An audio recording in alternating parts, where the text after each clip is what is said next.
UP की 9 सीटों में हुए उपचुनाव के परिणाम करीब साफ हो गए हैं। भाजपा सहयोगी दलों के साथ 7 सीटों पर निर्णायक बढ़त है। चुनाव परिणाम इस बात का साफ इशारा कर रहे हैं। सीएम योगी आदित्यनाथ की आक्रामक छवि, धार्मिक एकजुटता का उनका एजेंडा और जातियों में ना बंटने वाली उनकी अपील काम कर गई। वोटरों ने बटेंगे तो कटेंगे नारे पर अपनी मोहर लगाई। लोकसभा चुनावों के उलट इन चुनावों में भाजपा से छिटका ओबीसी और दलित वर्ग भी उसके साथ आया है। परिणाम बता रहे हैं कि दलितों ने सपा को उस तरह से वोट नहीं किया जैसे उसने लोकसभा के चुनावों में वोट किया था। कांग्रेस की इन चुनावों से दूरी भी सपा के लिए नुकसानदेह और भाजपा के लिए फायदेमंद रही। कटेंगे तो बटेंगे सीएम योगी आदित्यनाथ के द्वारा दिया गया एक ऐसा नारा है जो यूपी से फूटा और देखते ही देखते पूरे देश में फैल गया। पीएम मोदी द्वारा इसी को एक रहेंगे तो सेफ रहेंगे कहकर बोला गया। यूपी के उपचुनावों के महाराष्ट्र के चुनाव नतीजे ये बता रहे हैं कि इस नारे ने जमीन तक में काम किया है। लोकसभा का चुनाव धर्म छोड़कर पूरी तरह से जातियों के बीच का चुनाव हो गया था। राम मंदिर वाली फैजाबाद की सीट भाजपा का हारना इस बात का संकेत था कि लोगों ने धर्म के मुद्दे पर वोट नहीं किया।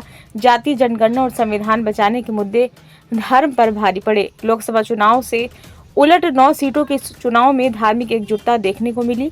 सीएम योगी आदित्यनाथ ने इन चुनावों की कमान खुद अपने हाथ में ली। उन्होंने हर छोटी बड़ी रैली में धार्मिक एकजुटता की बात कही।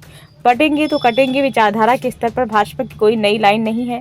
भाजपा सदैव ही हिंदुओं के एकजुट रहने की बात कहती आई है, लेकिन इन चुनावों में इस नारे ने एक अलग तरह का असर दिखाया।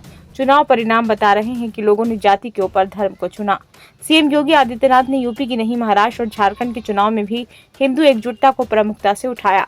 महाराष्ट्र में ये नारा गहराई से असर दिखाता रहा।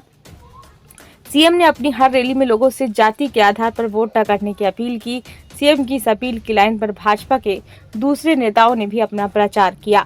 लोकसभा से उलट भाजपा इस बार अति आत्मविश्वास के मूड में नहीं थी। उसने सोशल इंजीनियरिंग के अनुसार उम्मीदवारों को टिकट दिए, एक सीट के अनुसार रणनीति बनाई। पार्टी के कार्यकर्ता सुस्त न हो इसके लिए लगातार बैठकों का दौर जारी रहा। राष्ट्रीय स्वयंसेवक संघ ने भी पक्ष में जनमत बनाने में महत्वपूर्ण भूमिका अदा की। इन चुनावों में यूपी में जाति, जनगणना और संविधान का मुद्दा गायब रहा। कांग्रेस के इन चुनावों में दूरी बनाने का भी प्रदेश में इसका असर रहा। संविधान और जाति जनगणना को प्रमुखता से उठाने वाले राहुल गांधी यूपी से पूरी तरह से गायब रहे। सपा और कांग्रेस के बीच गठबंधन न होने के बाद से कांग्रेस ने राज्य से दूरी बनाई। बड़े नेताओं के साथ कांग्रेस के स्थानीय नेता भी चुनाव प्रचार में सपा के साथ नहीं दिखे। ब्यूरो रिपोर्ट, नई दिल्ली।